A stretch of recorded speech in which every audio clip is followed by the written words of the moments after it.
La ley de Ohm expresa la relación entre voltaje, corriente y resistencia en un circuito eléctrico de corriente directa.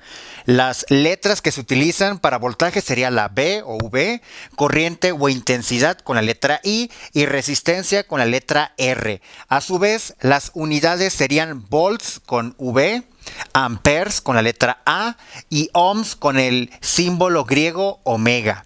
Realmente la ley de Ohm es este triángulo. Ahí se puede establecer una relación entre las variables voltaje, resistencia y corriente. Por ejemplo, si se quiere trabajar con voltaje, es equivalente a multiplicar resistencia por corriente.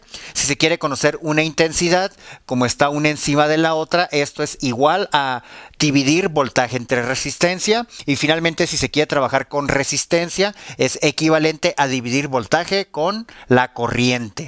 Una manera de memorizar este triángulo es anotando "Viva la reina Isabel". A mí me funcionó y todavía me acuerdo de la ley de Ohm gracias a esta frase. Resolver el siguiente circuito eléctrico que se observa que tiene un voltaje de 10 volts y una resistencia de 8 ohms. No se conoce su corriente, por lo tanto es lo que se va a trabajar. Recordando la ley de Ohm, ponemos el triangulito y la relación entre las variables sería "Viva la reina Isabel", ¿ok?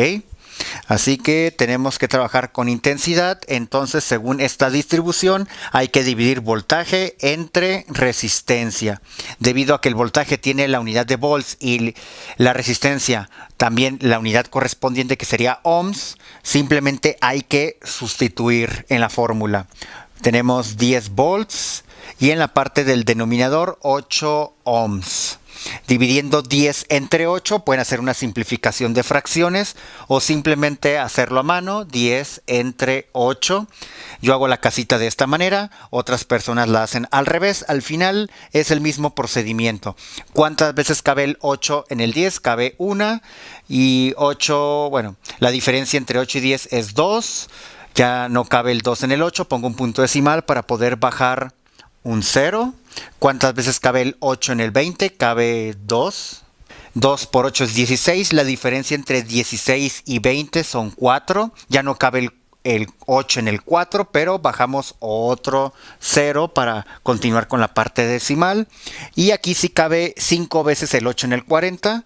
Colocamos aquí el 5 y nos queda un residuo de 0. Ya terminamos. Por lo tanto, la intensidad de este circuito es igual a 1.25 y las unidades para la corriente o intensidad son amperes.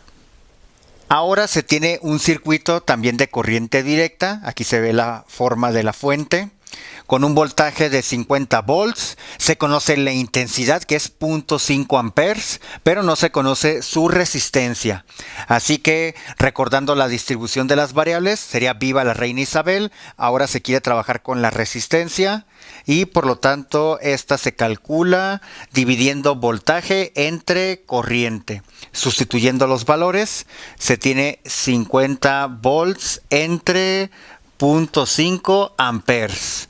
Haciendo la división se tiene 50 entre 0.5. Al tener un 0.5 en el divisor, recorremos una posición a la derecha, se agrega un 0, se cancela aquí y ahora se trabaja con 500 entre 5.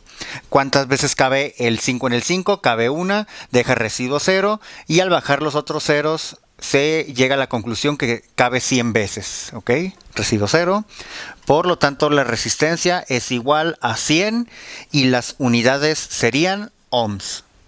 Y finalmente se tiene otro circuito en corriente directa. Aquí se puede observar su fuente, donde se desconoce su voltaje, sí se conoce su intensidad y también se conoce su resistencia. Así que apoyándonos de esta distribución de la ley de Ohm, se concluye que el voltaje se calcula multiplicando la resistencia por la corriente. Bueno, voy a poner la multiplicación expresada con este puntito a la mitad.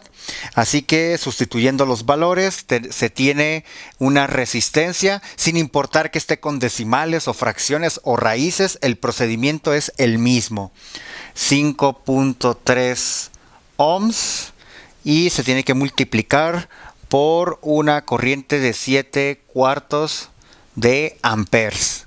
Sin utilizar una calculadora, se recomienda la fracción dividirla es decir, 7 entre 4, el 4 cabe una vez, deja residuo 3, ponemos un punto decimal, bajamos un 0, el 4 en el 30 cabe 7 por 4, cabe 7 veces, sería 28, deja un residuo de 2, bajamos otro 0 y el 4 en el 20 cabe 5 veces, nos deja residuo 0. De esta manera ya tenemos los dos números en decimales y así es más sencillo multiplicarlos. Nos da 1.75 amperes. Así que multiplicando 5.3 por 1.75, empezamos con el dígito de la derecha. 5 por 3, 15, llevo una, 5 por 5, 25 y una 26. Continuamos con el siguiente dígito a la izquierda. Se tiene 7 por 3, da 21. Llevo 2, 7 por 5, 35 y 2, 37. Y finalmente el último dígito de la izquierda sería 1. 1 por 3 da 3, 1 por 5, 5. Se suman los resultados. 5, 7, 12, llevo 1 y 8 y 1, 9. Finalmente hay que considerar la posición decimal de los números que se están multiplicando. Se mueve una posición hasta la derecha en el primer número y 2 posiciones hasta la derecha en el segundo número, sumando 3 posiciones que tenemos que recorrer el resultado a partir de la derecha y movernos a la izquierda. Entonces el resultado del voltaje es igual a 9.275 volts.